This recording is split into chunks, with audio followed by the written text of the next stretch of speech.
Our speaker today is Dr. Andrew Johnson, and he teaches a number of classes, including Introduction to the Old Testament, Introduction to Biblical Literature, and one I find intriguing enough that I would sign up for it, Rituals in Science and Christianity. He does this at Hope College, at the King's College in New York City, where he taught for 12 years.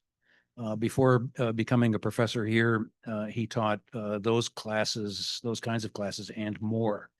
He is a prolific author, and I think his eighth book is his most recent.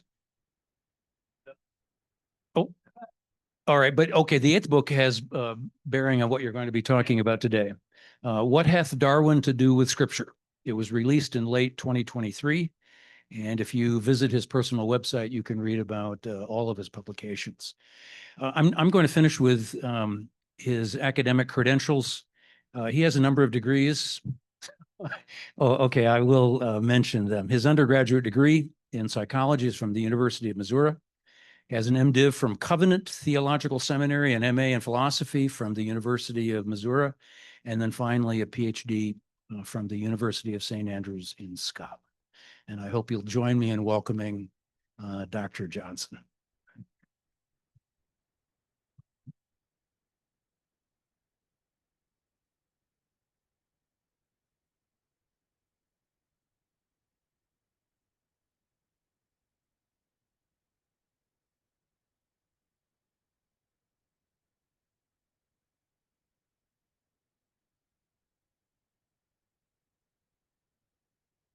That was my bad.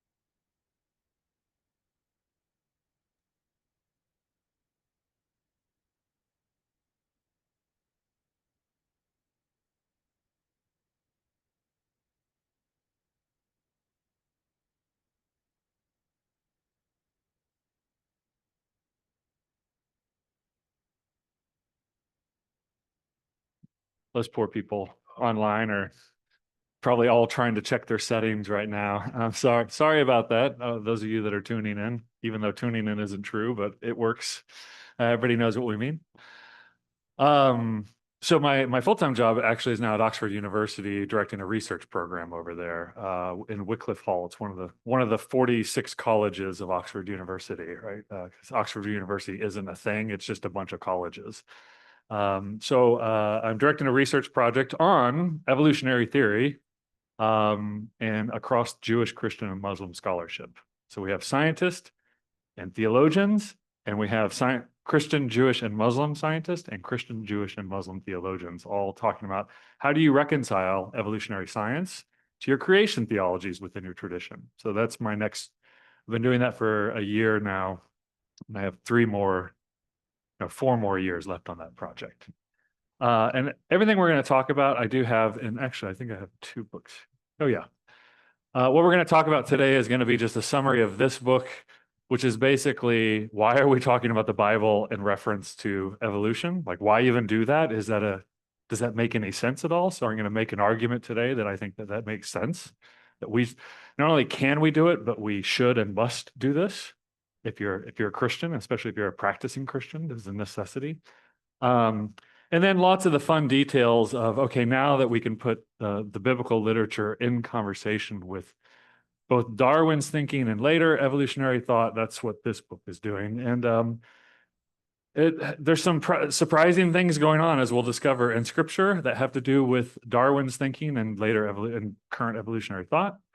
And there are surprising areas of overlap in their thinking and even more profound areas of conflict than most people think, right? So most people just kind of have a flat, hey, it's either Adam and Eve in history 6,000 years ago, some people, or evolution is true, and that's it, right? And there's actually a lot more going on in these discussions. And I have the advantage of, I just happen to know a lot of scientists right now who study these things. So I can ask all my hardest questions of them. Okay, I think if I go this way. I also, just to let you know, the kinds of things I'm going to be doing in this class where we take we ask the question of the biblical literature, what do the biblical authors think about this thing we're concerned about, right? And you can do this with a lot of things. And I direct the Center for Hebraic Thought, this is essentially our task, is the center is to get scholars together and think about what do the biblical authors think about things. And you can think of all kinds of things. Normal ones that we're all familiar with. What do they think about morality, right? But then you could ask more specific moral questions, like, is it moral to use AI to write an email, to finish writing an email, to write your paper, to write your will, right? There's all those kinds of questions, but also questions like, sorry, I got confused on the book question because I have a book coming out right now called Understanding Biblical Law, and it's about how to read biblical law better rather than most people who read it worse, because they just take modern ideas of law and they read it back onto biblical law, and that doesn't work. In case you haven't noticed, that doesn't work at all. So you kind of have to say, how does biblical law work as legal literature in the ancient Near East? And then you can start making sense of how Jesus uses it, and you can make sense of how it might speak to us today.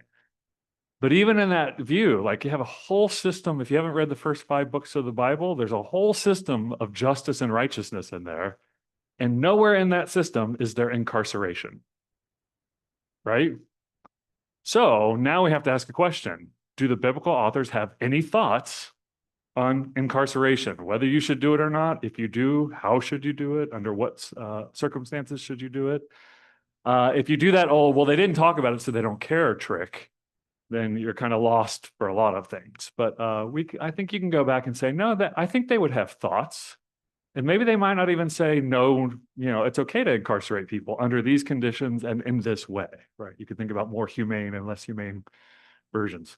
And you can do that with everything. Do they have, ideas about how we should practice law today? Do they have ideas about what it means to be a responsible family member? Or and everybody, most people will have very hot takes. Well, they'll say, yeah, of course. And then they'll just start saying what they think. And then they'll try to figure out how the Bible supports what they think. Right. So they'll just go to those points. We all do this, by the way, I myself included. We're all guilty. So the goal of the Center for Hebraic Thought and the biblical mind is kind of our public facing side, where we take that scholarship and we make it digestible and translate it over for normal people. The goal is to think very seriously about how the biblical authors thought. So we have podcasts and all of that stuff that you can go listen to. We have articles written by experts. Our niche in the marketplace is when we put something on the site, it's by somebody who really knows what they're talking about, and they spend a lot of time studying the issue and hopefully living out the issue as well. Okay, now what I want to do is, sorry, I have really big ears. So this is made for a person with normal size ears, not my elephant ears. So it keeps slipping. So sorry, I think I got it now. Now what I want to do, I don't know who's in the room here. I don't know what you know. I think this is pretty incredible. I've never been in a, is it okay to call you retired? Is everybody here retired? I mean, I'm 50, almost 51 now. So I'm like looking at this phase of my life. We got our first grandchild who's living with us, and it's fantastic. So, so I was telling people about this. I was like, I think it's just a bunch of retired people. And they're like, they're showing up for a class on Bible and evolution. I was like, yes. How many? I thought it was going to be 8 of us sitting in a room staring at each other. So, so this is wonderful. So I don't want to presume that I assume you know a lot more than my 18-year-old freshman that I usually teach here at Hope. But because they don't know anything. They're just idiots walking in the room. Like they literally, they don't know anything. They don't have any wisdom. They kind of believe anything you tell them. Or they don't believe the things that they should believe because they distrust too much or they think something else is right. But they're great. They're fun students. Hope 18-year-old students are the best freshmen I've ever seen. And I've taught at, 6 different universities and different situations in the world. And they are by far cream of the crop. Why? 2 reasons. One, they're curious and they're nice. Where I used to teach at King's, I had very curious students. They were not nice. And I mean that in the sense of, they were like, You guys ever been around debate students? Yeah, it's like it's all about scoring the points. Kings, we had wonderful students. I now have former students who have become family friends, and they have children and families, and we have wonderful relationships with them. And they would even say, yeah, I was kind of a turd when I went to Kings.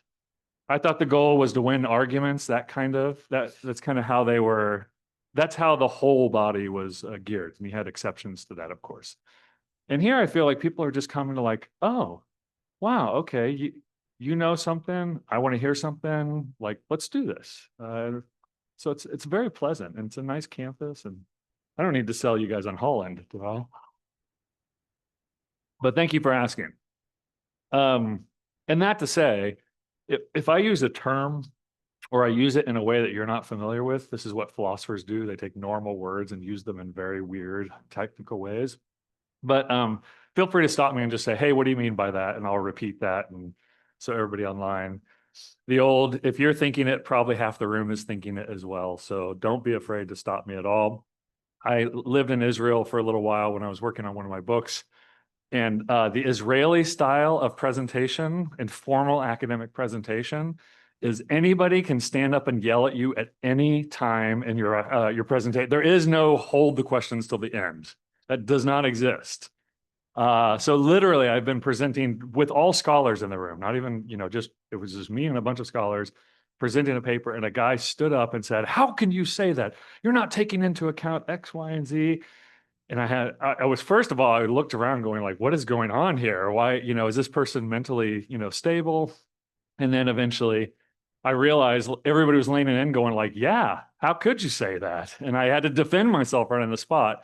Unfortunately, I found out that it was a sharks in the water blood situation, right? So if I hadn't have defended my position, they would have all come after me. So that to say, you cannot offend me or scare me by jumping in and saying, hey, I know what you mean, or I don't think that's quite right. Okay. All right. So I want us now to do a little thought exercise. And maybe you have something to populate the exercise in your mind. Maybe you don't. That's fine. We'll help along the way. But ignore that this is the Roman period map. I just stole a map and put circles on it. That's all I did. And all we're thinking of is these broad regions here: Egypt, Mesopotamia, which of course Mesopotamia has a lot of different cultures and civilizations over time, but they have a lot of similarities. Israel, the Israelite, I should say, not Israeli. And then we have Greece and Rome. Right? And so we're spanning a couple thousand years of history across these. But because they're all in the Mediterranean basin, they do all talk to each other. Right? As soon as the Greek civilization starts coming online, they are traveling down the coast, and there's kind of intellectual exchange along with market exchange. And so think about one thing about each one of these civilizations, and that is the literature produced by each civilization. Now, they produced a ton of literature that did not survive, we don't have. There's on papyri or other substances that or clay tablets. The reason we have hundreds and literally hundreds of thousands of clay tablets from Mesopotamia is because when people destroyed towns, they burned them to the ground, right? So when you conquered a city, you set it on fire often, and that ceramicized clay tablets that otherwise would have disintegrated into dust, but it actually hardened them and made them stable. And we still have hundreds of thousands at Yale University and the British Museum and every other place that we've stolen them from and taken them to. Okay, so now all I want you to do is just imagine, okay, Mesopotamia. Maybe you've heard of the Enuma Elish, the ancient Mesopotamian story of creation, or you've heard of Gilgamesh, this ancient man who was going and looking for immortality. This is all cuneiform. Cuneiform is the script, kind of like Times New Roman on your word processor. So lots of different languages are written in cuneiform, like lots of different languages are written today in Roman script: Spanish, German, English, French, Portuguese, and then Cyrillic script. So cuneiform is just the script. There are several different languages that they are as different as Chinese from Russian from American English, that prosper during this time over a 2,000-year period. But they pass along and they translate those old stories into the new languages, right? So you think of these epics that happened, the Code of Hammurabi, that happens over here, right? Even though it's unclear if anybody ever read the Code of Hammurabi. It's funny, Hammurabi is up in the Supreme Court as one of the great lawgivers, but it's unclear if anybody ever read Hammurabi besides the priest, because none of Hammurabi's codes are ever cited in the tens of thousands of legal decisions we have. And most of the legal decisions, many of them go against the Code of Hammurabi. So some people even suggest that the Code of Hammurabi might have just been for scribal practice. Like you could go, scratch it off, and or you can go slap a piece of clay on there and then practice on your own kind of thing. But it's at least notable because there are several copies of it and it was placed in various places. So that's the literature here. Egypt, most of the literature we have besides the Book of the Dead, which is copied and copied and copied, is written on walls, and it's chiseled into walls, right? So we have about 10% of Egypt's literature, they guess, because it's chiseled into the funerary walls, right? Or various places. Now, and you think about, what are they writing and where are they writing it? Egyptians and Mesopotamians both, they like to write about death a lot. What happens when you die? Where do you go? How do you get there? What can you take with you? What can't you take with you? They're as obsessed with the afterlife as American evangelicals are. Biblical authors, not so obsessed with what happens when you die. But there. Okay. Israel. This one's an easy one. I have all Israelite literature on me right now. This is all the Hebrew literature we have is in the Old Testament. We don't have any literature outside of this. We have potsherds with receipts on them. We have little notes written between fortresses that go back to 600, 800 BCE, but that's it. Everything else is copied and passed down into the Old Testament. So when we talk about the Hebrew literature, we are literally talking about the Old Testament when we talk about Iron Age Hebrew literature. Greece, obviously, you can think of Homer, the epics, right? You can think of all the pre-Socratic philosophers and Socratic and the plays, the tragedies, the comedies that are written. And then, of course, Rome both copies Greek literature and then expands it into its own culture and world as well, right? So you can think of there are kind of mirror image stories that come over from Greece to Rome, but they also have their own philosophers and their own plays and their own thoughts as well. Okay. So everybody have kind of a basic idea of the kind of literature, just the literature, and we're assuming that literature will reveal to us the way people thought about the world in some way. Right? All right, now here's the task. Real quickly, group these by affinity. And what I mean is put them into groups. You can do 5 groups. Okay, don't do 5 groups. I've already done 5 groups. You could do 2 or 3 groups and say which ones are like each other and which ones are different from each other. And if you're uncomfortable giving your own opinion, just think of what some idiot on the street would say, and then give their opinion. Okay, does everybody have a grouping in mind, a rough grouping? And again, this is very rough. All right. How many had this group? Israel with Mesopotamia and Egypt, and then Greece and Rome over there. Okay, so we got a lot here on that one. Did somebody have a different group than that? Now you can't lie. Yeah, what'd you have? Oh, okay. So do 3 groups with Egypt on its own. There's a lot of warrant for that. Yeah. Okay. So what little we know about Egyptian literature, that is one that feels very different. Yeah. Oh, okay. Israel, that is a very legitimate move as well. Because Israel and Egypt Mesopotamia and Egypt the literature is very different than Israel's. So now there was a craze in the 19th century. I don't know why we just don't say, 20th, no, 19th century. 19th century is the 1800s. Why don't we just say 1800s? So if you think about the 18 and 1900s, there is a craze where they found these, like the Enuma Elish, this creation story in tablets. And they said, and literally the headline in the New York Times was, the Mesopotamian Genesis has been found, right? And then the assumption is, well, Genesis must have been just copied off of, Genesis is just a knockoff account of this much older Mesopotamian account. So, okay, so that's the question is, where you see similarities. Now, I would argue that the similarities have been greatly exaggerated.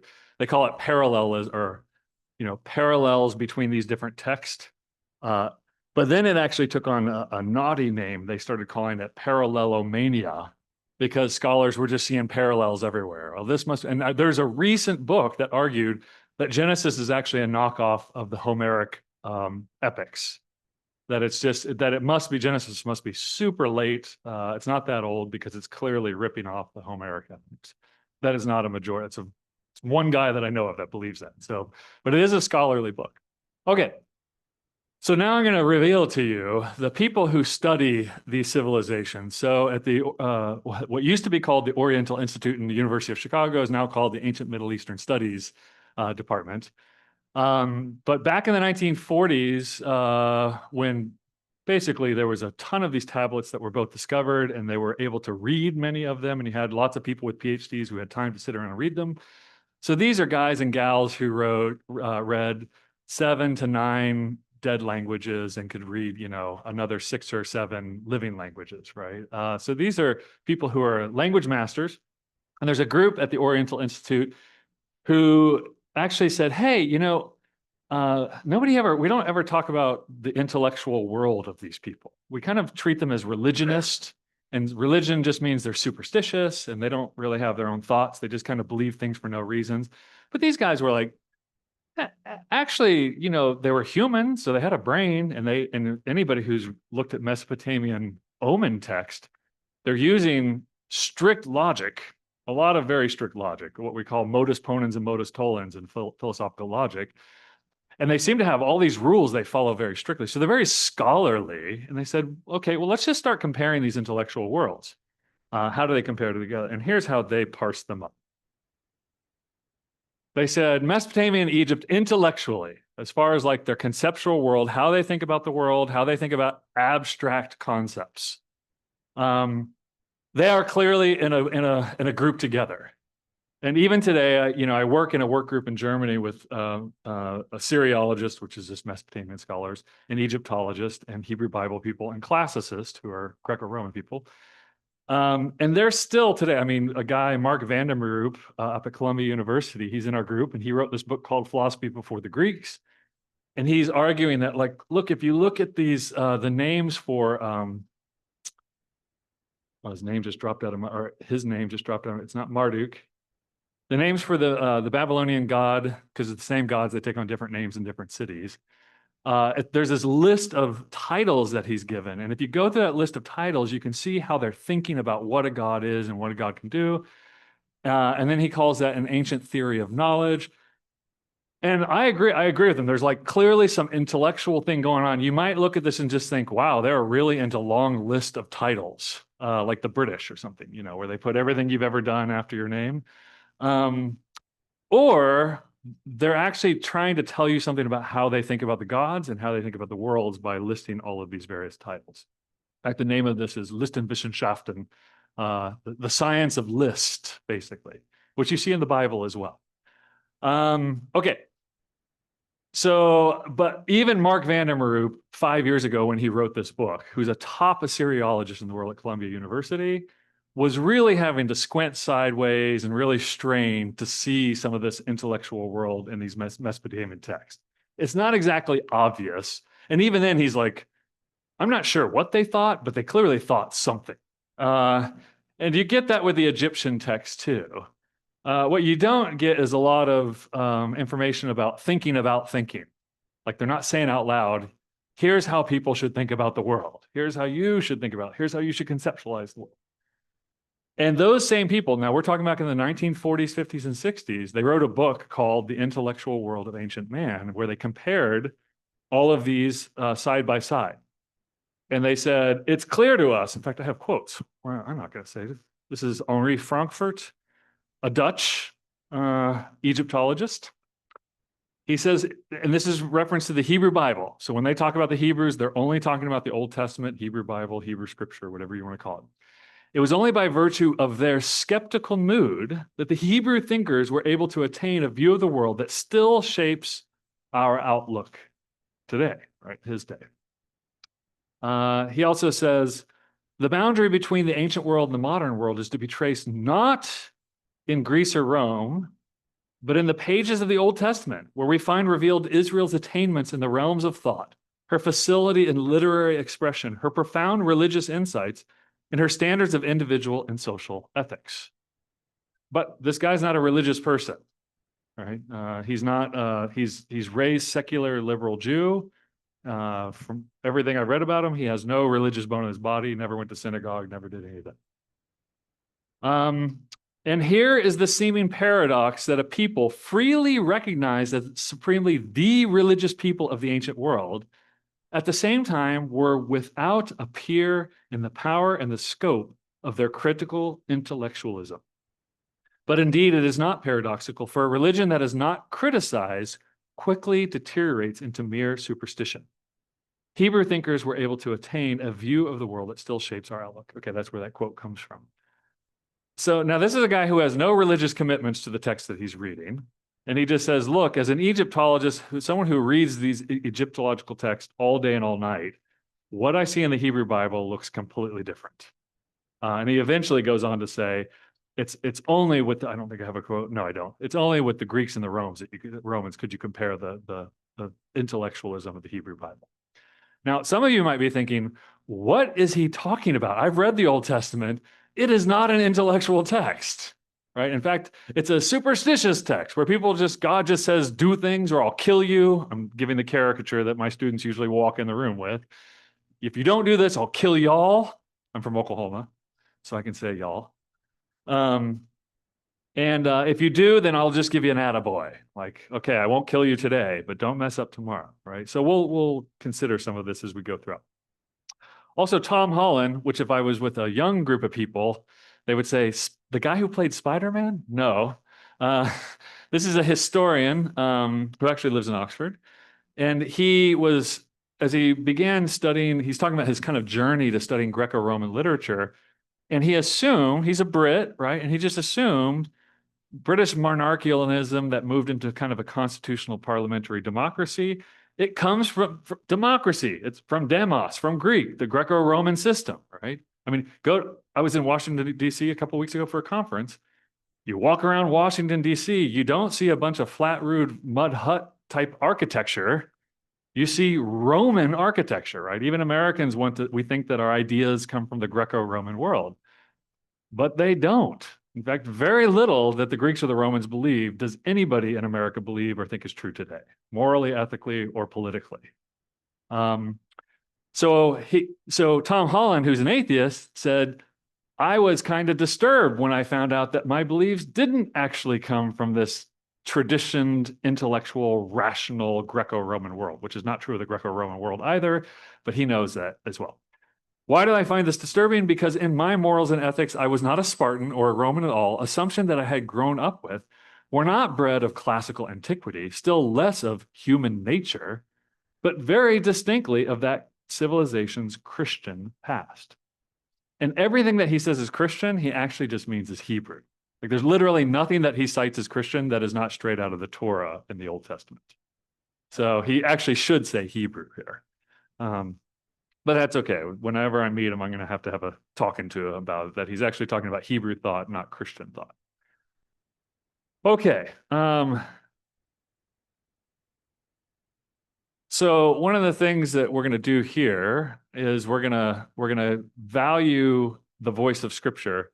It doesn't matter if you actually believe this or not. It's actually just a thought experiment. If we were studying Roman literature for this class, I would say, like, look, there's a lot of things in here that are horrible. You know, it's okay to like rape young men.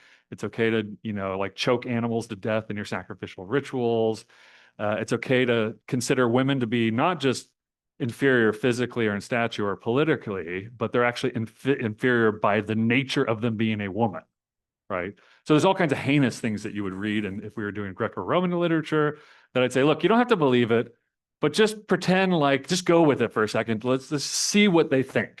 And then we can put it in conversation with maybe what we think, but empathetically here. And so that's what this chart is supposed to mean. If any of you remember Spinal Tap, these knobs go to 11. But the goal is, here's the problem. If I asked you any question about what does the Bible say about anything, probably what you are going to tell me is not what's actually in the Bible. I don't know. It depends on the group. Some of you might. But you're going to tell me thoughts that you've had over the years, right? You guys have had lots of time to have lots of thoughts and have your thoughts tested, right? So you might have some more refined and developed thoughts than most people. Maybe you're gonna repeat to me a sermon that you once heard on it or a book that you once read about it, right? So if I tell you, well, hey, God, in order to know things, he has to go down physically and see it for himself, and that's how he knows things, right? And you might go, well, that doesn't sound like an omniscient God. Yeah, no, we're talking about the biblical view of God, not Aristotle's medieval view or the Aristotelian medieval view of God. We're talking about the biblical view. So when the biblical authors are talking about God needing to know something, he goes down to see, and he says, and when I see, then I'll know, right? That's a quote from Genesis 18. So I say that because everybody, like in principle, is okay with me saying, yeah, turn up the volume knob on the biblical authors. Let's listen to them. And then as soon as I give you real live examples, you're like, whoa, I don't like what they said. I want to go back to my theology and these other answers I've heard, right? Maybe I can assuage you by saying that if you have a good traditional Christian theology, I mean a wide traditional Christian theology, probably a lot of the things that you do think about what the Bible says are probably true when you read across, right? When you put the whole thing together. But at any one point, it might not feel like it's true, right? And we'll see that even today.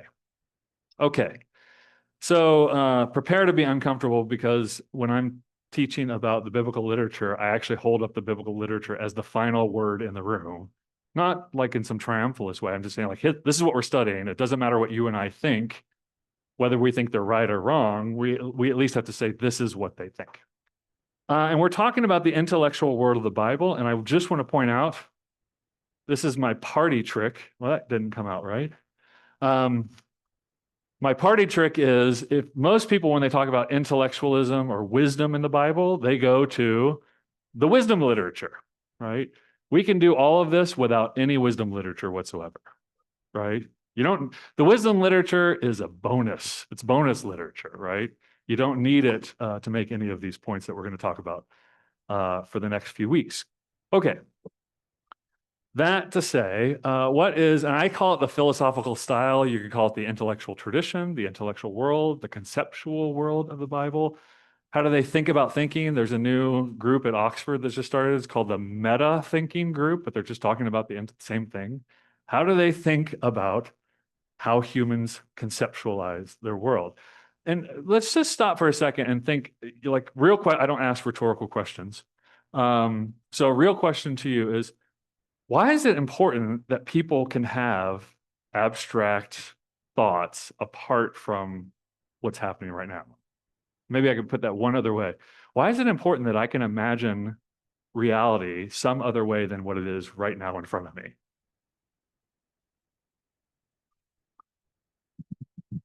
Yeah. The plan for the future. Okay, say more.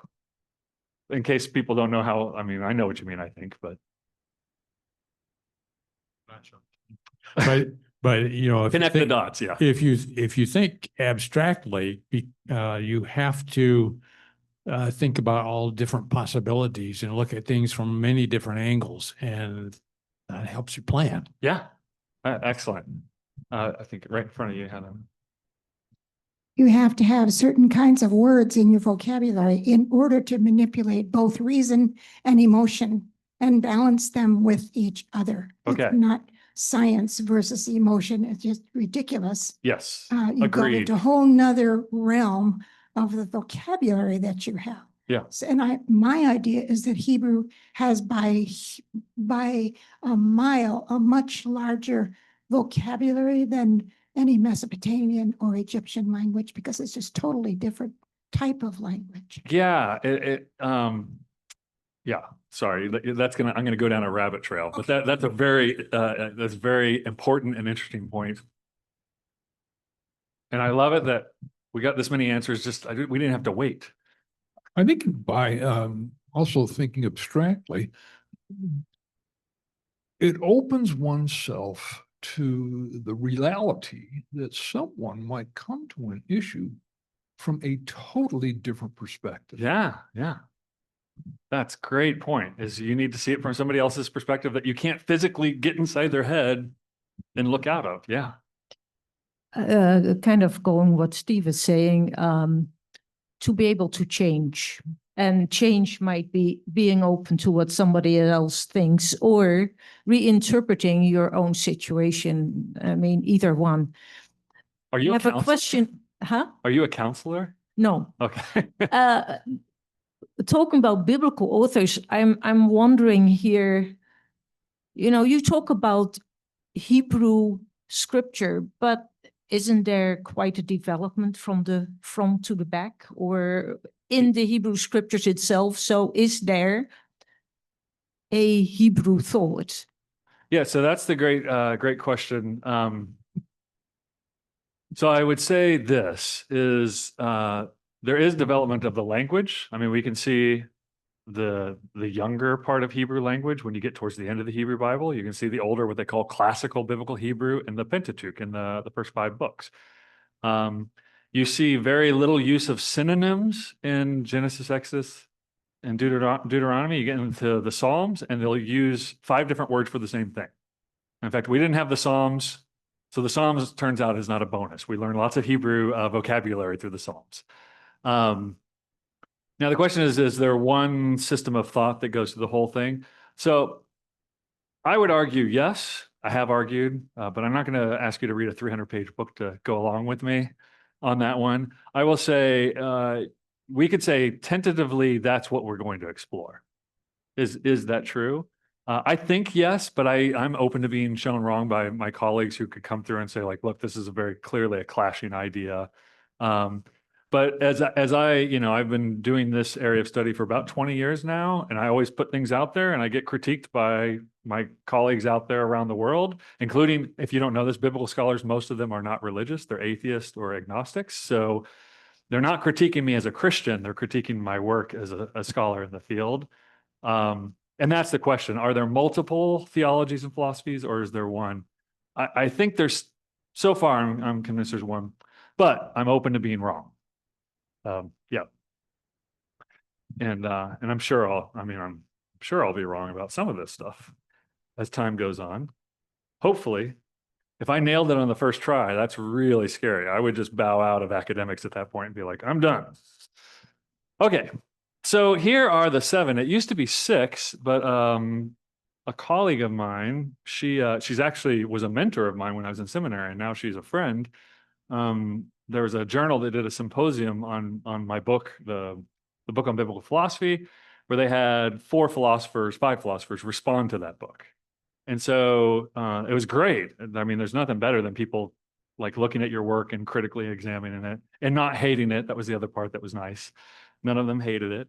And they all expanded it. And she said, hey, I think you've got these 6 features, these 6 up here, but I think you're missing this one, which is really important, that it's interpersonal, right? What's going on here is interpersonal. So we'll talk about that when we get there. Okay, mosaic. And what I mean here, and this is going to be a little tricky. The first 2 are structural features. Like as you read across the Old Testament, these are things, I would call them deep structures in the text that are kind of always there and like a submarine coming up to the surface every once in a while, very obviously, but most of the time they're just presumptions or assumptions, or literary devices are used to connect ideas together. We'll talk about those. And then the rest are convictions. And by convictions, I mean the biblical authors just think these things are true. They're convicted that they're true, not blind, superstitious convictions. They have like reasonable reasons to believe that these things are true. But if you don't believe any one of these are true, then the system doesn't work, right? So even Immanuel Kant, maybe you've heard of him. He was a famous German philosopher who tried to get at ethics through pure reason. So he's like, we don't need God and the Bible to tell us how to do ethical behavior. We'll just use pure logic and reason. And then we'll have a ground. Yeah, I know. It's got more problems than you would even initially suspect. But at the end of the day, he had this belief, like, it only works if people feel a duty to do the right thing according to reason. And they're like, well, hey, Kant, you can't have something based on pure reason where you just have to be convicted that duty is true and you must perform your duty. And he goes, oh, no, they'll do their duty because there is a God who's going to come judge everybody. They're like, okay, well, I see how the system works. That to say, even people who are trying to do this without God are still relying on convictions that they can't necessarily prove, including every mathematician I've ever met who says 1 + 1 is 2. They're relying on a bunch of unproven convictions that they literally cannot prove, right? But they must be true in order for what they're saying to be true to work. Okay, so let's consider the first two because these ones I can actually show you. Fairly easy. I didn't tell anybody to bring a Bible, but I know everybody else just carries theirs on their phone. But I am going to go to some scripture. I'll read it to you, so you don't have to have one. But if you want to make a note of the passages or read along, we can do that as well. Okay, so Mosaic. What do I mean by Mosaic? I mean, when the biblical authors want to make an argument about something, and I think this is, these are grand claims I'm making, but again, I have put them out there under scrutiny, and I've gotten, I think, the right kind of pushback on them and have adjusted. So this is the adjusted version I'm giving you. When the biblical authors are making an argument, first of all, like a lot of philosophers, they don't use straightforward argument. Like premise 1 is if all men are mortal. Premise 2, and Socrates is a man. Premise 3, conclusion is therefore that Socrates is mortal, right? They don't argue like that. I will point out to you, as somebody who used to teach philosophy at the University of Missouri, St. Louis, now I need to say, when you would teach intro to philosophy, most philosophers throughout history did not write like that either. Many of them told stories. In fact, probably one of the most famous philosophers of all time, considered almost by many wrongly to be the founder of philosophy, Socrates. Right? We don't have any writings by Socrates, but supposedly Plato wrote these stories about Socrates, and they were stories. They were long narratives with lots of dialogue where Socrates wanders around Athens just bugging people and asking them questions and never giving them answers. He never reveals what he actually believes. He just asks questions until he says, what do you think justice is, right? And they start talking, and then he just gives them hard counterexamples, and then they realize on their own that everything they just said was nonsense. And they're like, okay, scratch that. And they're like, okay, now here's my definition of justice. And then he shows them why that doesn't work. And he just whittles them down to nothing and walks away. And he's called the troubler of Athens, right?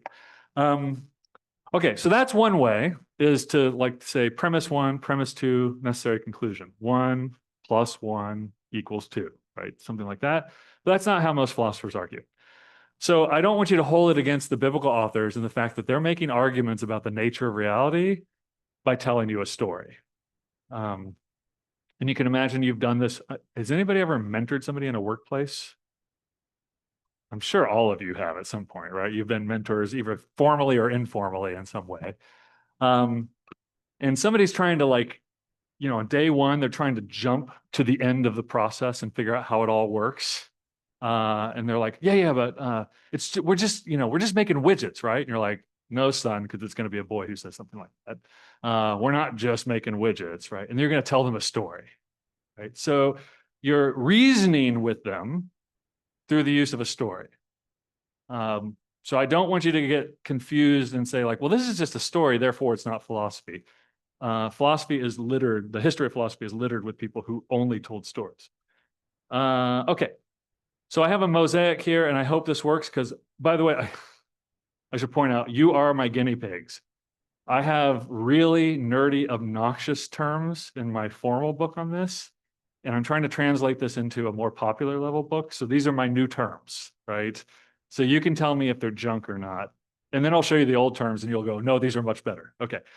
So mosaic, and I mean it in 2 senses. I mean, one in the sense that Moses is an actual authority, and forget about whether Moses was involved in writing Genesis or not, or how much he was involved in writing the Pentateuch. But the person Moses in the history of Israel is a special authority who, because God spoke through him in history over time in this particular way, his words have special authority that even Jesus himself submits to. All right, so Jesus doesn't say, I'm greater than Moses, I don't have to listen to what he says. He actually says the opposite. I have to do everything that Moses taught you because that was God speaking through Moses to Israel, right? So So there's a special authority of what we call the Pentateuch, the first 5 books of the Bible, or the Torah is what I often call them, which just means Torah is the Hebrew word for instruction or guidance. Sometimes very unhelpfully translated as law. Even my book is called Understanding Biblical Law, only because you can only do so much with a title. You can't change people's mind on a book cover, right? And so if they're gonna give us an argument, like what's an argument that we think is obvious from Scripture, something that we think the biblical authors think is just true? I mean, that one. It's just true that, or it's just right in the biblical author's mind, or just wrong. Everybody loves to say that's just wrong.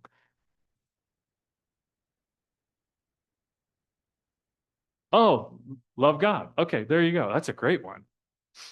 Because it's weird. It's law. If you look at the biblical law, it looks like the Code of Hammurabi in many places. It looks like Lipit Ishtar, the codes of Lipit Ishtar, these ancient legal codes. Like if somebody strikes a slave, they strike a slave in the tooth, they'll have to pay a little fine. But if the slave strikes a noble person in the tooth, they'll have to chop off the slave's arms, right? So it looks like that kind of a law. But then it has laws like you must love the Lord your God. You must love your neighbor as yourself. And then a few inches down the scroll, it says, you must love the foreigner as yourself, right? So all this love, love, love. And think about us as Americans, like if you're like, you must love, this person, you must love Bob.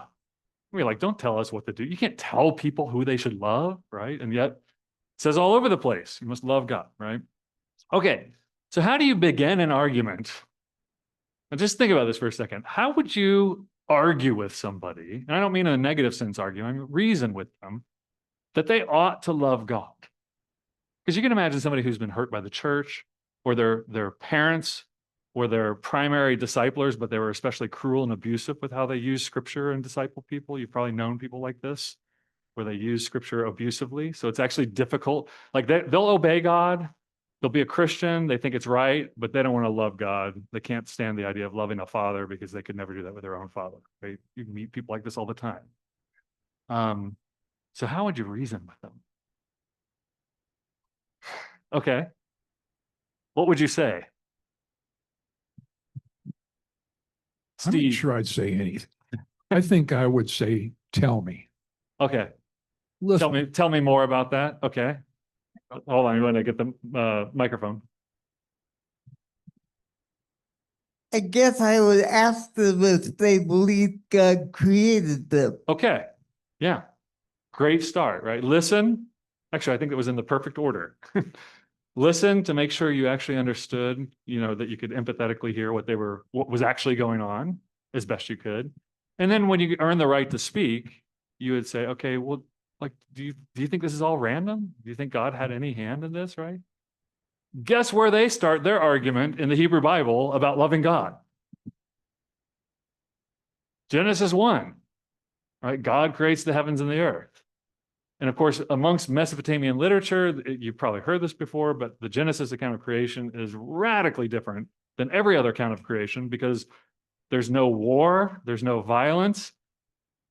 Sorry, but there's no ejaculation. That's how a lot of things are created in the Egyptian creation accounts. There's no sex. There's nobody getting drunk and having sex with an animal. There's nobody spilling something. It's not accidental. It's not violent. It's all God acting. And then you're like, but we don't know what kind of a God he is. It's kind of a quiet, commanding creation. But as you go through, you can ask this question, well, does God, we have to love God, but does God love us? Are we reciprocating? Great. Perfect. Couldn't have asked for a better example. Okay. So this love God, if we say that, well, it's not going to be every sentence. If we read Genesis 1, we can start developing with this question.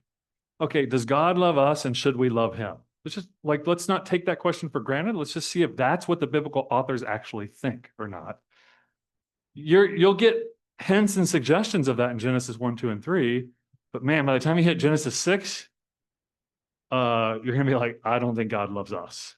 Or he doesn't, should we love a guy who's threatening to kill us or then kills all of us, right? That's the big question. And he doesn't stop at Genesis 6. I mean, he keeps threatening to kill Israel, right? Exodus 32, after they have the giant orgy to the golden calf. And Where was I just reading? Or there's several times, sorry, Numbers 16, where God is just like, hey, I'm going to kill them all and start over again with you, right?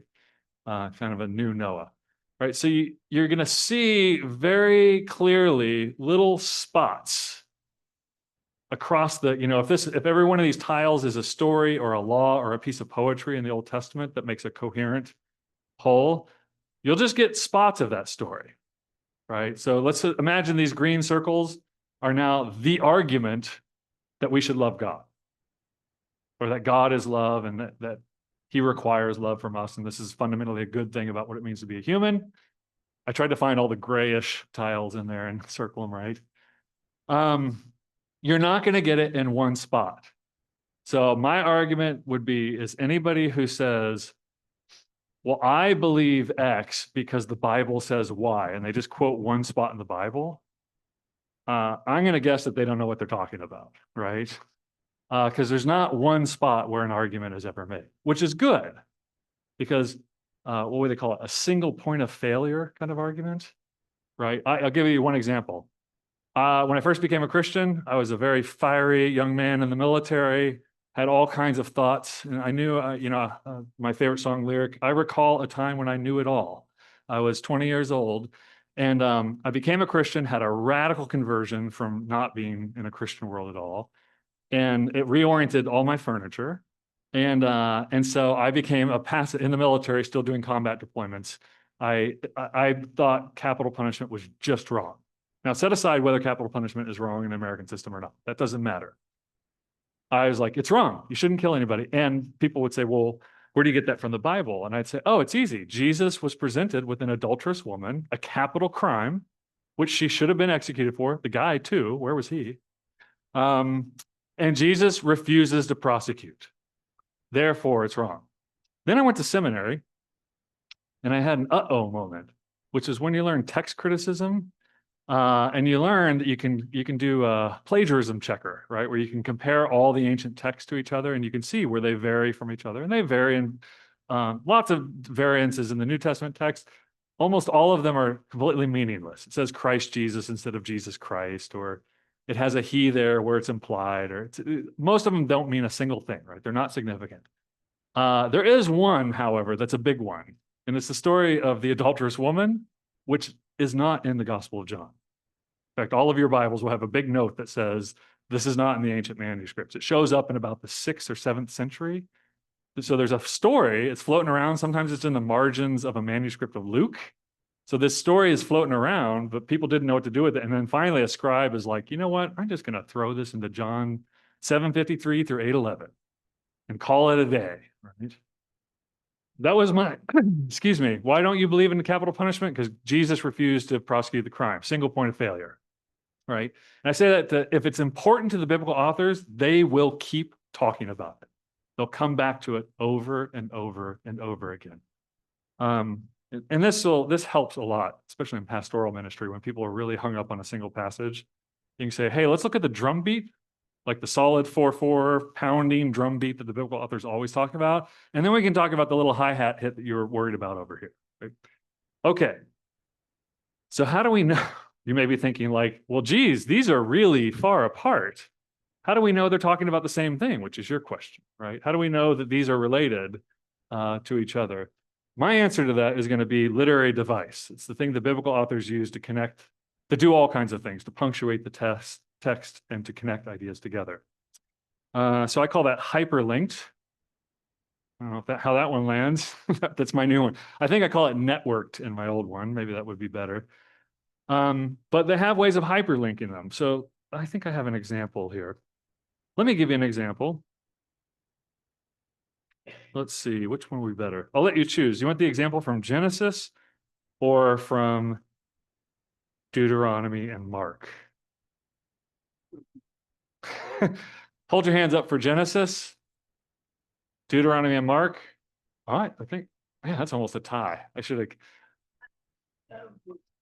All right, hold on. This is what the kids do. My kids taught me this, is you just go, hold on. Wait, I don't know how to do it. My new phone doesn't have a button on it. How do you do Siri? Flip a coin, please. Heads. Okay, we're just going to say that was the Genesis one. All right.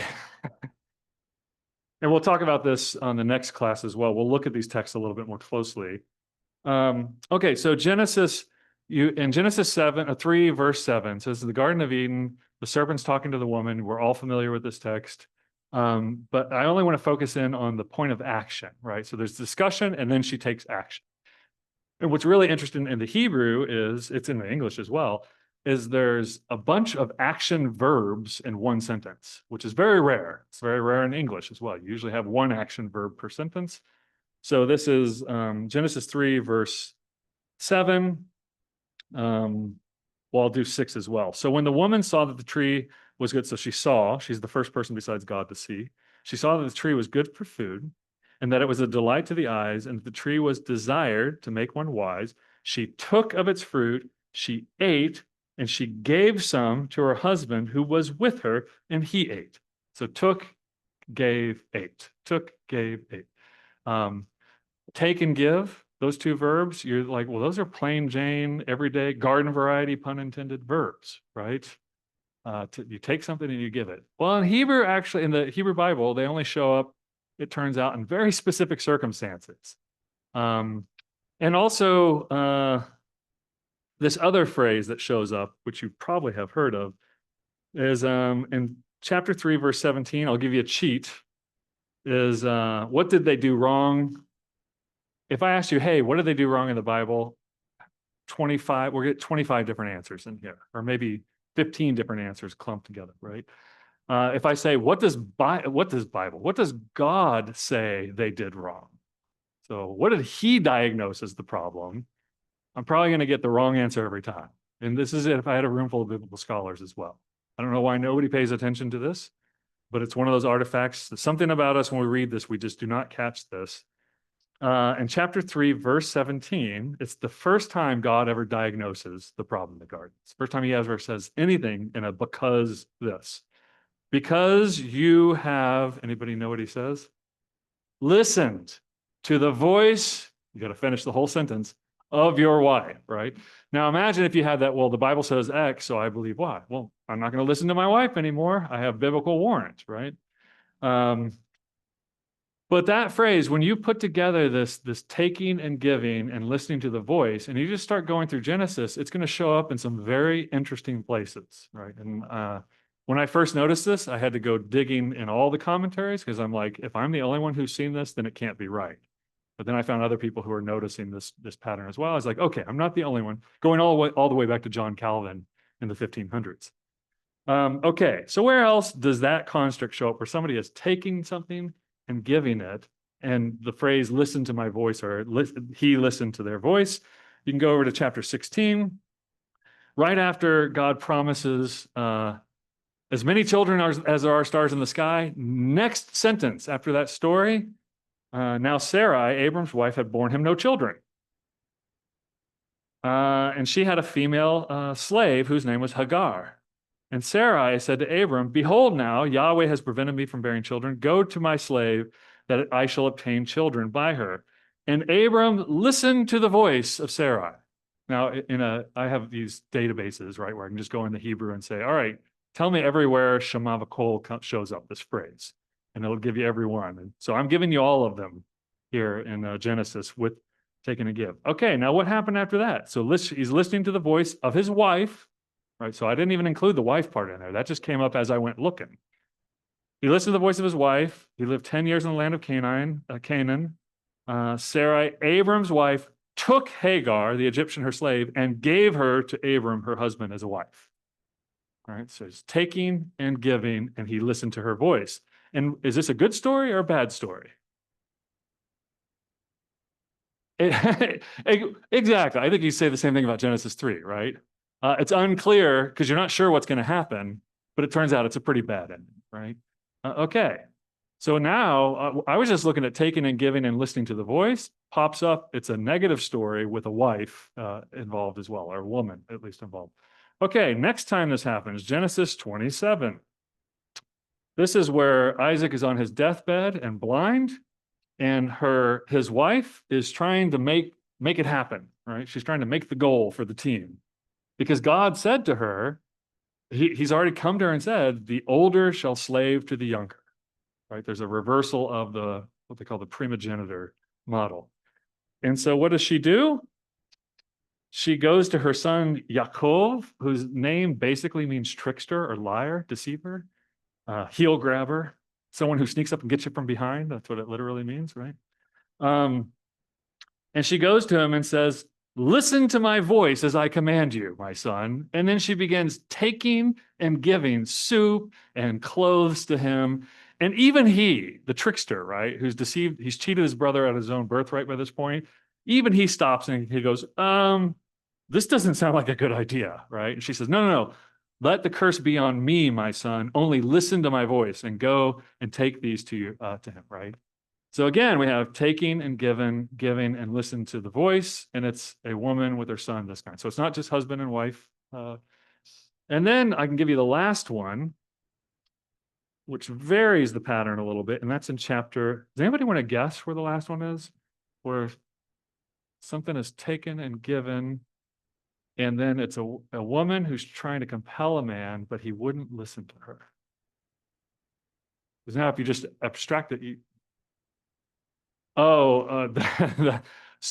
basically, sorry, Joseph and the Potiphar's wife, but you have like a very similar feeling story over there as well, right? Okay, so Potiphar's wife comes to Joseph, yom v'yom, day by day, saying, lie with me, right? And he reasons with her. So I'm in the wrong chapter. There we go.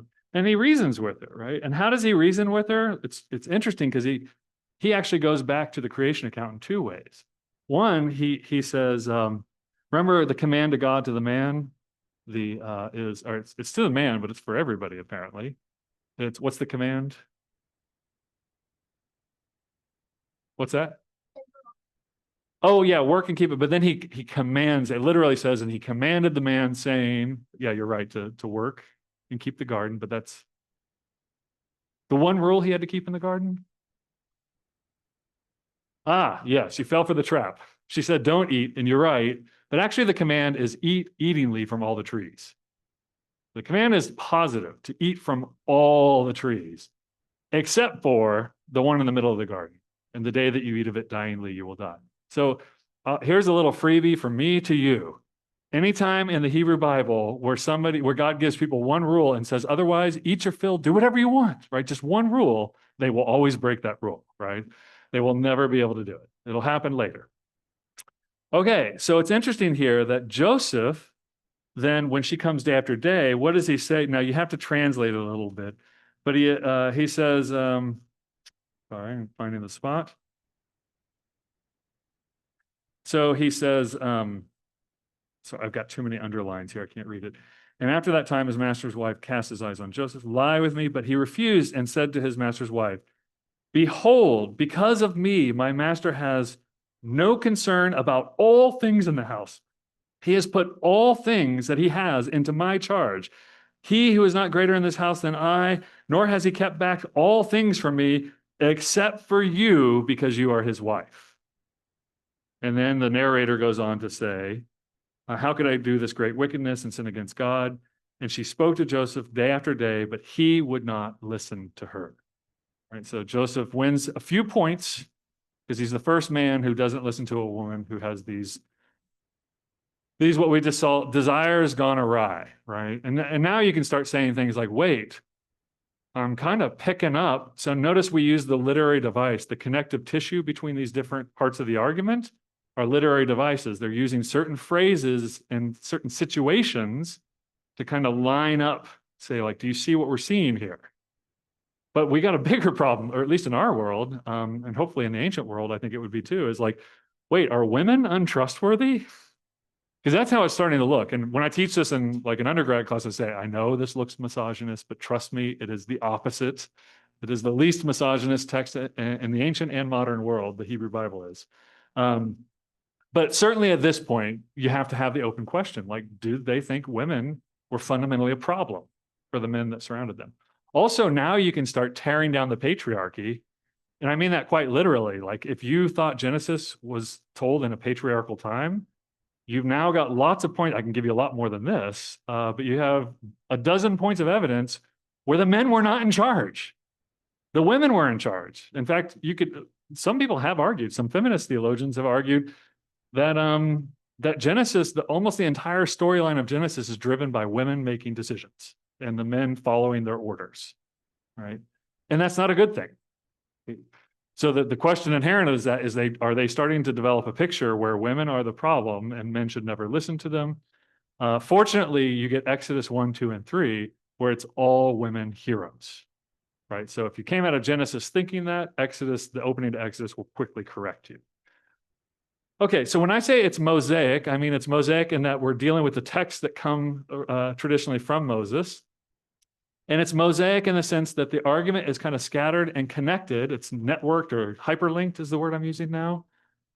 In this way that they're using literary devices. Let me give you the other one. Let's see, we have time? Yeah, we got time. The other one is Deuteronomy 29. I know you're thinking, oh, the old Deuteronomy 29 trick, right? But you will recognize this actually, because you'll recognize one of the dots in the New Testament. Having eyes you do not see, having ears you do not hear, right? It's quoting Deuteronomy 29. So quotes make our lives very easy. Like, so as soon as you get a quote says, does not Moses say, or do not the prophet say, quoted text, then that's like that's not even a dotted line. That's a strong line where we're connecting these two things together. So Deuteronomy 29 is a very interesting text here, which will come up again in a second. So this is Moses speaking to the children of Israel with their parents listening in who left Egypt, but not all the parents are going to die. None of them are going into the land of Canaan. And then he's addressing this question like, hey, you saw everything in Egypt. Why didn't you get it? Like, why did you have an orgy to this golden calf after you saw everything that happened in Egypt? And here's the answer. And Moses summoned all of Israel and said to them, you have seen all that Yahweh did before your eyes in the land of Egypt to Pharaoh and to all his slaves and to all his land, the great trials that your eyes saw, the signs, those great wonders. But to this day, Yahweh has not given you a heart, which is mind, a mind to know, eyes to see, or ears to hear. That's where the phrase comes from. And the ears to hear, we'll see again in a second here. Like that literal phrase. So eyes to see, heart to know, and heart is mind in Hebrew. Heart to know, eyes to see, ears to hear. That happens, those three things show up in exactly one other place in the entire Bible. Sorry, in the entire Old Testament. Anybody know where that shows up? Top of your head? What's that? Isaiah 6. Excellent. So, this is where it gets a little dark. Right? Because this is the part of Isaiah where God's like, I'm not playing around anymore. We're done. Right? And this is how he's going to do it. This is also, I was a pastor in a charismatic, non-denominational church when I came out of seminary for 8 years. And we had worship songs that were like, here I am, send me. Right? And I'm like, I don't think you read Isaiah 6 closely enough. I think context matters here. Right?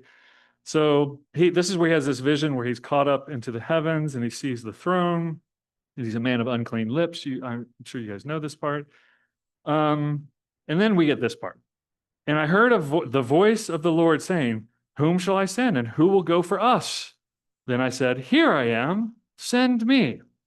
And he said, okay. It doesn't say okay, but that's the tone. Okay, then go and say to this people, Israel, keep on listening, but do not understand. Keep on seeing, but do not perceive.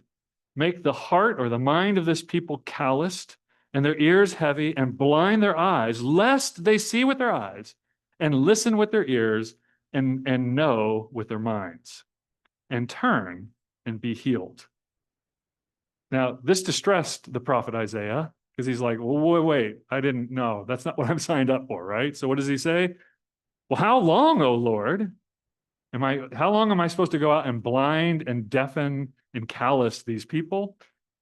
Until cities lie waste without inhabitant and houses without people, and the land is desolate waste, and Yahweh removes the people far away, and forsaken places are as many in the midst of the land, And though a tenth remain in it, it will be burned again, like a terebinth or an oak whose stump remains when it is felled. The holy seed is its stump. So how long, O Lord, do I have to go blind and deafen and callous people's hearts so that they can't understand anything you're doing until I burn it all down? And if there's a little bit remaining, I'm going to burn that down as well. Kill them all and let me sort them out, kind of thing, right? And this is where with my undergrads, I'm like, thank God we're in the Old Testament. We're at the angry, wrathful, vengeful God. And you get to go to the New Testament where we get the loving, nice, Marcionite God. Okay, so you go over to Mark 6, because it turns out that thank you for getting the joke. Turns out that Jesus quotes these lines as well from Isaiah. In fact, he seems to be both quoting, he's mashing up Isaiah and Deuteronomy 29 that I read to you. And to whom does he say this? Well, he tells in Mark 4, the parable of the sower. And he says, a man went out. And now the original parable, he just says, a man went out and sowed seed, and it fell on these four different types of ground. He doesn't say what it meant, right? So his disciples come to him and say, yeah, what was that all about, right? What do you mean by this parable? Also, he opens that parable by saying, listen, and he closes it by saying, he who has ears to hear, let him listen, or ears to listen.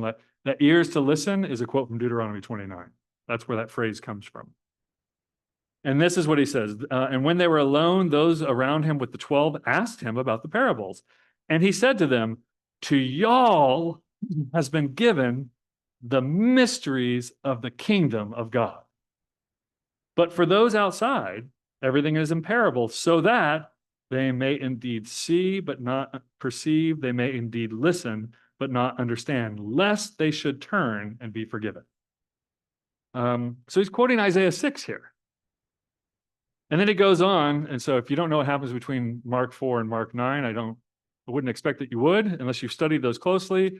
But it's basically a tragedy, a comedy of errors, where his disciples continually do not understand anything he's talking about. In fact, Mark closes and the disciples still don't understand anything Jesus is talking about.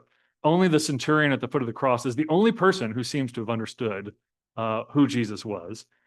And this is a super funny passage, but I won't bother reading all of it. But he's like, Dad, the kids are fighting in the back seat, and he finally cracks, pulls over the car, right? And this is his angry dad, or disappointed dad voice, I guess. And Jesus, aware of this, because they're arguing after he just fed 5,000 bread in the wilderness, they got in the boat and they're arguing because they only have one loaf of bread, right? And he says, aware of this, why are you discussing the fact that you have no bread? Do you not yet perceive or understand? Are your hearts hardened? Having eyes, do you not see? Having ears, do you not listen? Do you not remember? Right? So he employs this logic. So notice this is, to answer your original question, which is the right question, is how do we know these things are tied together? How do we know there's a unity of thought? Now, if Jesus was using these ideas in a completely new, innovative, radical way that had never been heard before, I'd be like, there's multiple philosophies, multiple theologies going on here. But what he always seems to be doing at every turn is going back to the original thinking and saying, hey, there actually this blinding and deafening and dumbing of people, or callousing of the heart, actually is going to serve a purpose in what he's doing. And the way he connects these ideas from Deuteronomy is he pulls them out by quoting the text. Right? So this is low-hanging fruit, as it were, because he quotes directly. And you can just go look at the original text and you can say, okay, how much of this original text is he pulling over? And then how much does he seem to be leaving by the side? Okay, that was a lot. But I just want to point out what we've been doing with these texts is looking at these first two structural features, that when you look across the Hebrew Bible into the New Testament, strangely, this doesn't work as well with the apocryphal text and the other Hellenistic Jewish texts. They don't do this. And interestingly, in the New Testament, they don't ever really appeal to those texts that are in their own, that were written within a few hundred years of Jesus. They only go back to the Hebrew Bible. Or hold on, back is this way for you guys. The New Testament authors are only interested in what Moses and the prophets said. They're not interested at all in what people just 100 years before them were saying, even though they were writing dozens and dozens of texts. New forms of wisdom, new forms of teaching, etc. Okay, now these last ones we'll do very quickly because they're fairly easy. Rooted, I used to use the word creationist, but it gets, that word's used in different ways. And so rooted, all I mean by rooted is that their view of what it means to think critically and their intellectualism is rooted in creation. They think God created the world, they think God created humans, and they think humans are created to know the world, to abstract about the world, to think about the future, right? To think about the current situation in ways. The reason I asked if you're a counselor is because a lot of what you do in counseling is you are just trying to get people to imagine that what they think the world is not, their life is actually not what they think it is, right? To get them to reimagine a way in which it might be. So that's all I mean by that. And of course, the ancient Iron Age Hebrew authors did not think there was a universe way out there in space. They thought it was all one kind of closed system. And that is not unscientific. That is not unreasonable. If you or I lived back then, if Einstein lived in the Iron Age, he would have thought the exact same thing. We would have said he is correct as far as it goes. As far as the instruments of measurement and understanding go, that is a perfectly good understanding of the world, that there's water on top of a dome and there's water below. And there's a land mass, and the land is divided by waters. And there are celestial bodies that move within the dome, like the Truman Show, if you ever saw that movie with Jim Carrey, right? That's a perfectly scientific and reasonable way of thinking about the world. As our instruments became better, we trued up our understanding to the world. But we didn't make it right versus it was wrong. We just made it more true to the nature of reality. And our understanding right now, I work with a lot of scientists, most of whom do not study the history of science, because I can tell by the things they say. We used to think, and we now know. I'm like, and in 100 years, you will now know something else, right? So that's just the nature of the creature. Bodied, and this one maybe seems so obvious to you that it's not worth mentioning, but they believe that intellectualism was an embodied affair. Now, I don't say embodied because that's already given away too much, because that seems to suggest there's something that's put inside a body, or that God put something inside of a body, and the real us is the thing inside, and the body is just the accident that happens, or this is just the meat sack that carries the real thing called the soul, or something like that.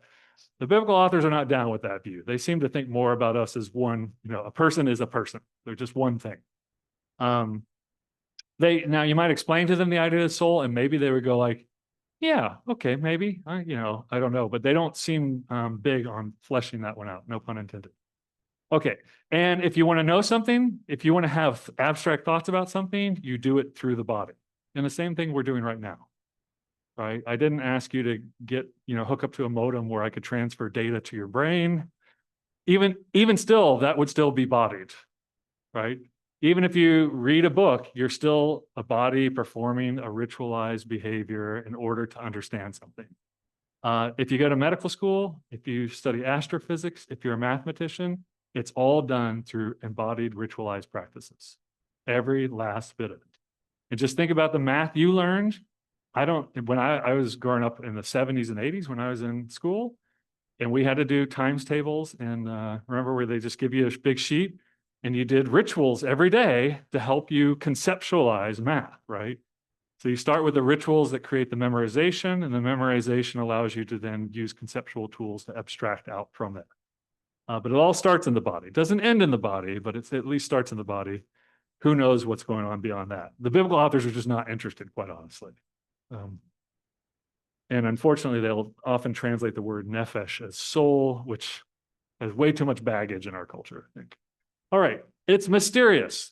I'm not going to read for you Ecclesiastes, but I was just at this conference on conspiracy theories amongst Christians, which was a really fun conference. And I was the guy bringing the biblical view, because okay, we're talking about what do the biblical authors think about things? Well, you don't have to guess with conspiracy theories. They actually talk about them openly.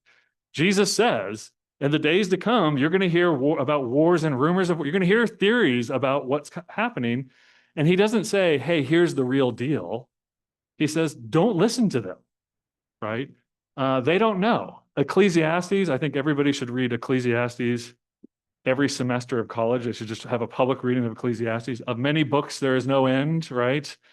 Even if a wise man claims to know, he doesn't know. That you are going to be, that our job is to keep the Torah, to tend to the instruction of God to us, because he's going to come and judge us. But But anybody who thinks they pulled back the curtain and figured it all out is a liar. They're fooling themselves and they're trying to fool you as well. So that's all I mean by it's mysterious in the sense of there's a responsible duty in the Hebrew world to understand the world around us. But there's also like this, hey, we're not going to understand everything. Like Deuteronomy 29, the very end of Deuteronomy 29, the last sentence, the hidden things belong to Yahweh, but the revealed things belong to us and our children to do and to keep them. Right? So going back to that body part, right? It's not just about thinking the right things. It's about actually practicing. When we talk about Christianity, it's a practice, not a set of beliefs, thank goodness. It's collectivist, and by collectivist, I mean this intellectual system is for this guy, right? It's for this little girl. It's for this foreigner over here. It's for this native born Hebrew. It's for everybody. And again, we could go through the mosaic, the little circles on the mosaic to show you, Deuteronomy 6 is an easy one, right? That you're to teach these things to your children as you walk along the way, that there's the same laws to be kept for the native born as for the stranger, that women are not just the personification, but the keepers of wisdom. And when you get to the wisdom literature, it's the women who actually have wisdom. And it's the women who, like, wisdom is personified not as a young man, but as a woman, right? And so this idea that it's not just available to these people, but it's actually demanded of them. Even Jesus yells at farmers and says, hey, this is Luke 12, you know how to interpret the clouds that they're going to turn into rain? You know, when the wind comes up out of the south, you know that it's going to be a hot wind blowing in a day or two, which is still true in Israel to this day. You know how to interpret the world. You hypocrites, literally, that's what he calls them. You hypocrites. Why are they hypocrites? And these are farmers, again, in the Levant. He says, you're a hypocrite because you know how to interpret invisible features of the world that will become visible or palpable, sensory, and yet you refuse to apply that same skill of interpretation to me and what I'm telling to you right now, right? You don't interpret this present time. So it's not an option as to whether we should be entering this intellectual system. It's actually demanded. When God says, in Deuteronomy 13, excuse me, he says, I'm going to send you prophets, and I'm going to send them with signs and wonders. And then I'm going to tell them to lie to you. I'm going to quote at this point, to test you, to see whether you love me or not. Going back to the issue of loving God. So get that. If somebody comes in the room and starts doing Moses-like miracles in front of us, God is saying like, yeah, okay, you should pay attention to what they say, but what they say is actually the important thing. And if it doesn't fit with what I'm telling you right now, then you're supposed to stone that person to death, which is why a lot of people wanted to stone Jesus, right? Because what did Jesus do? He showed up doing signs and wonders, and then he began to teach. And he kept saying, don't think that I've come to abolish the Torah or the prophets. I've come to bring them to their maximum, to turn the volume knob all the way up on them. Okay. And then finally, interpersonal, which I'm still working this part out. Esther Meek has helped me start thinking about it, but I need to think about it more, is like the fact that God shows up to people and cares. We might have an overly holy view. This isn't from the 10 Commandments, is it? The George Bush does kind of look like George Bush. Oh, the burning bush. He does look like George Bush, though, too, doesn't it? The second one. Yeah. So if you know any of the story, this question, I always ask students, I say, hey, if God appeared to you and you knew it was God, like you knew it wasn't a hallucination, you had some way of determining, like, this is actually God speaking to me, and he tells you to do something, what must you do? Like, how should you react to that? And almost all of the time, it's almost 100%, they'll say, well, you have to do what he says, right? And I go, great. I always say this at the beginning of the semester. Okay, well, so prepare yourselves. We're going to read a bunch of stories where that is not how they react to God at all. In fact, they say, God, no, you don't understand what you're talking about. Or God, I know you say that, but I need you to give me some evidence, right? Abraham in Genesis 15, right before the story I just read, where he says, I'm going to give you all this land to possess. His pushback, how can I know that I shall possess it? And then he has to do a treaty with them to show it, right? So or with Moses, right? At this scene, he shows up and he gives him the lamest sign ever, because Moses is like, how can I know this is going to happen? And he says, oh, when you're back on this mountain with my people, after all of this has happened, then you'll know, right? And Moses is like, that is not a sign. That's the biggest cheat sign ever. Who shall I say sent me? He keeps pushing back, right? Well, tell him Yahweh sent you. But they're not going to listen to me. What's that in your hand? But I'm not a good speaker. Enough, right?